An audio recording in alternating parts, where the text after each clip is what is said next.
Assalamualaikum warahmatullahi wabarakatuh. Saya Atia Syakira dari kelas 12 Kimia 3. Saya akan menjelaskan tentang bab 3 melestarikan lingkungan. Peta konsepnya, yang pertama adalah dalil-dalil ajaran Islam dalam melestarikan lingkungan. Yang kedua, Quran Surat Al-Baqarah ayat 204-206, dan yang ketiga adalah penjelasan Quran Surat Al-Baqarah ayat 204-206. Dalil-dalil ajaran Islam dalam melestarikan lingkungan.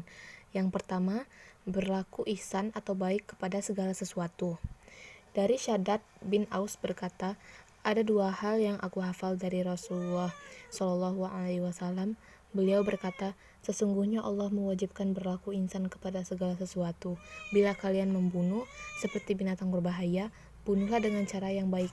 Bila kalian menyembelih binatang, sembelihlah dengan cara yang baik. Hendaknya seorang dari kalian mengasah pisaunya dan memberi kemudahan kepada sembelihannya. Hadis riwayat Muslim. Yang kedua, merusak lingkungan merupakan salah satu sifat orang munafik. Di surat Al-Baqarah ayat 205, yang artinya, dan apabila ia berpaling dari kamu, ia berjalan di bumi untuk mengadakan kerusakan padanya dan merusak tanaman-tanaman dan binatang ternak, dan Allah tidak menyukai kebinasaan. Yang ketiga, menanam tumbuhan yang bermanfaat sama dengan sedekah. Dari Anas radhiyallahu anhu bahwa Nabi Muhammad SAW bersabda, tidak seorang pun muslim yang menanam tumbuhan atau bercocok tanam, kemudian buahnya dimakan oleh burung atau manusia atau binatang ternak, kecuali yang dimakan itu akan bernilai sedekah untuknya. Hadis riwayat Bukhari. Yang keempat, larangan mencemari lingkungan.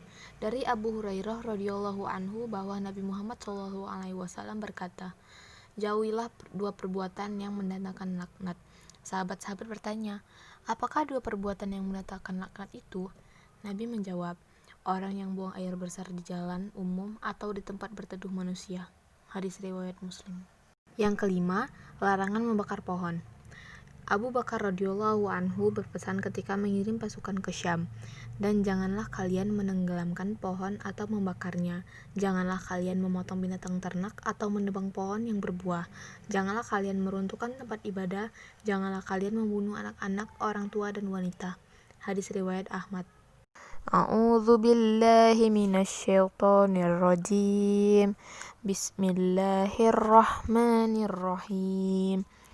وَمِنَ النَّاسِ مَن يُعْجِبُكَ قَوْلُهُ فِي الْحَيَاةِ الدُّنْيَا وَيُشْهِدُ اللَّهَ عَلَى مَا فِي قَلْبِهِ وَهُوَ أَلَدُّ الْخِصَامِ وَإِذَا تَوَلَّى سَعَىٰ فِي الْأَرْضِ لِيُفْسِدَ فِيهَا وَيُهْلِكَ الْحَرْثَ وَالنَّسْلَ وَاللَّهُ لَا يُحِبُّ الْفَسَادَ وَإِذَا قِيلَ لَهُ اتَّقِ اللَّهَ أَخَذَتْهُ الْعِزَّةُ فِي الْإِثْمِ فَحَسْبُهُ جَهَنَّمُ وَلَبِئْسَ الْمِهَادُ. Artinya, di antara manusia ada orang yang ucapannya tentang kehidupan dunia menarik hatimu dan dipersaksikannya kepada Allah atas kebenaran isi hatinya. Padahal, dia adalah penantang paling keras. Ketika dia berpaling, maka jalan di muka bumi untuk memusnahkan dan merusak tanaman dan binatang ternak. Allah tidak menyukai kerusakan. Apabila dikatakan kepadanya, bertakwalah kepada Allah, maka bangkitlah kecongkakan, kesombongan yang menyebabkan dosa. Maka cukuplah baginya balasan neraka jahanam dan merupakan seburuk-buruknya tempat tinggal. Penjelasannya, ayat tersebut menegaskan perangai orang-orang munafik, termasuk sikap mereka terhadap kelestarian lingkungan. Orang munafik memiliki ciri pandai berkata-kata. Ucapan mereka sangat menarik.